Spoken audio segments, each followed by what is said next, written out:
Big Met huwa stabbiliment ġdid f'Taqali li sar b'investiment ta' 5 miljun euro u li l-erba' filgħaxija kien inawgurat mill-Prim Ministru Joseph Muscat. Din il-ħolqa ta' ħwienet tinsab ukoll fi Franza, l-Italja, il-Ġermanja, Spanja u l-Portugal fost oħrajn.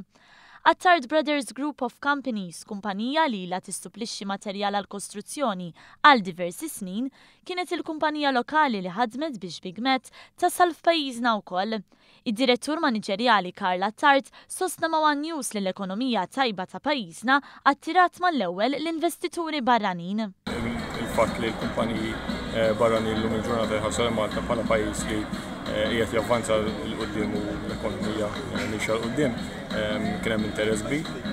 Għamlu studju fuq il-pajjiż ta' Malta u ħassew li kien opportunità tajba li flimkien magħna niftħu dan l-ewwel proġett ta' Big Met ġewwa Malta. Tkellem dwar dan ukoll il-Prim Ministru Joseph Muscat fejn fakkar kif l-ekonomija ta' Malta qed tikber 4% aktar minn pajjiżi tal-Unjoni Ewropea. Fil-waqt li fil-jiem li ġejjin il-kontinent Ewropew jaf jaffaċċja l-ar kriżi politika fl-istorja, pajjiżna għaddej b'ħidma biex ikompli jistimula l-ekonomija u jkun l-aqwa fl-Ewropa kollha.